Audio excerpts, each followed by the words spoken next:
এর বেনিফিটটা হবে আমার। এক, আপনার আমল নামায় যে সওয়াবগুলো আছে সেই সওয়াবগুলো আমার আমল নামায় ট্রান্সফার হবে।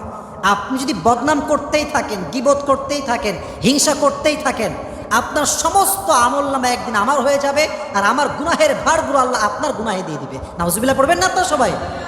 হিংসা পরায়ণ হবেন না, হিংসুক হবেন না। আল্লাহ আমাদের সবাইকে হেদায়েত দান করুন, সকলেই পড়া আমিন।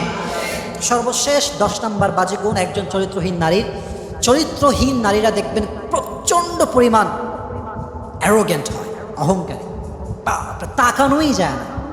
হ্যাঁ, বাপ একটু চেয়ারম্যান, এলাকায় একটু দাপট আছে, বাপের একটা কোচিং সেন্টার আছে, বাপের একটা বড় বিজনেস আছে, তার গায়ের রং একটু সাদা, মোটামুটি সাদা, মানে শ্যামবর্ণ বোঝেন না আপনার সবাই?